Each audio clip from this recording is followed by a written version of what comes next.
Salut à tous, une petite vidéo, voilà, je suis sorti ce matin faire une petite promenade. Vidéo sans but précis, je vais vous montrer un petit peu le matos que j'emporte quand je pars faire une petite promenade de 2-3 heures. Voilà, pour faire un petit peu la continuité avec la vidéo de Victorinox. Donc j'ai déjà déballé quelques trucs. J'ai déjà la grabber qui est au sol, pour protéger le sac, les affaires que je déballe. J'ai sorti mon Shemag, je m'en servirai pas aujourd'hui, il fait super chaud, enfin en fait il fait lourd. Il fait entre 10 et 12 degrés, on a eu de la pluie hier, là c'est tout couvert aujourd'hui, il fait pas très beau. J'ai déjà sorti l'analgène parce que je me suis fait un petit bouillon. D'ailleurs vous allez avoir une petite vidéo. J'ai cette petite pochette que je trouve, enfin moi j'aime bien, c'est pratique, je mets le quart dedans. Enfin mon quart GSI en inox et l'analgène, j'aime bien, ça protège, j'évite de pourrir le sac avec le quart quand il est sale. Voilà, c'est une 5.11, moins cher que les Maxpédition.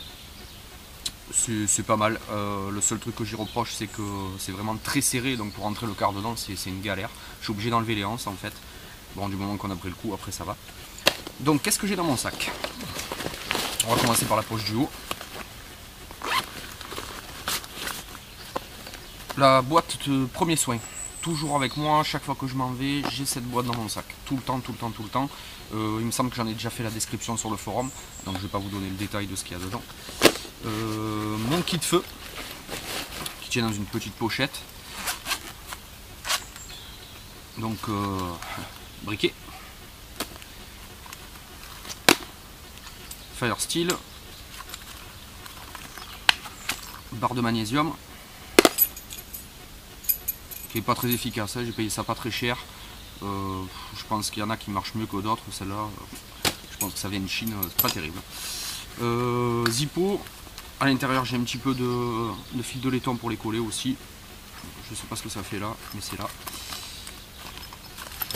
Et j'ai ma petite boîte allume-feu, ficelle sisal, chambre à air, toujours utile, bois gras à l'intérieur et de la ficelle sisal avec de la paraffine.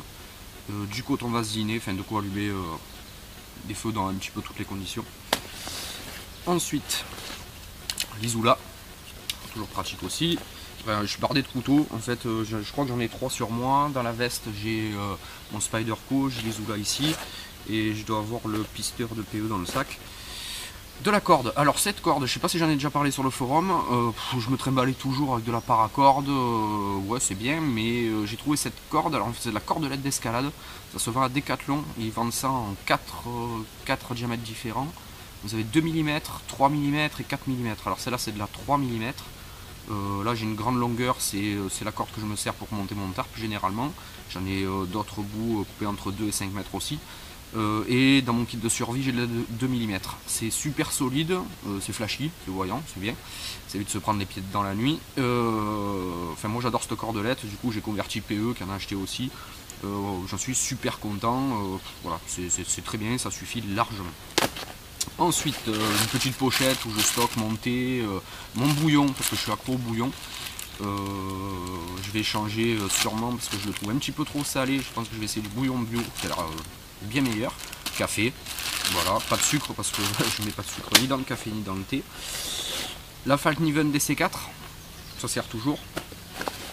Le pisteur donc que PE m'a fait.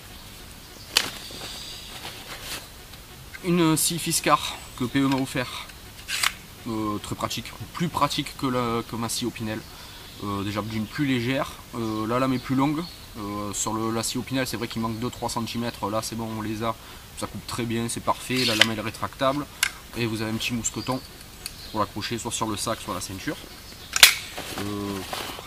Après j'ai encore un petit bout de bois gras, un petit peu de ficelle sisal, ça sert toujours, j'aime bien avoir la ficelle sisal pour quand j'essaye de faire des petits pièges, des trucs comme ça, c'est toujours sympa. Ça c'était pour la poche de dessus. Ensuite, dans le sac pas grand chose, mon kit de survie nature qui m'accompagne tout le temps, chaque fois que je sors, tout le temps. Je vais changer la pochette, ça c'est la Tasmanian Tiger 5, en fait elle est un poil petite, donc je pense que je vais opter pour la 7 d'ici peu. J'ai vu que notre partenaire Azimut Nature en avait en stock, donc je pense que je vais aller faire un petit tour à la boutique et voilà. Dans le sac plus rien d'autre. sur le côté du sac, je m'en servirai pas aujourd'hui, je l'ai pris parce que bon, ça fait pas longtemps que je l'ai, la Waterling. Voilà, j'aime bien le format, j'aime bien, c'est sympa.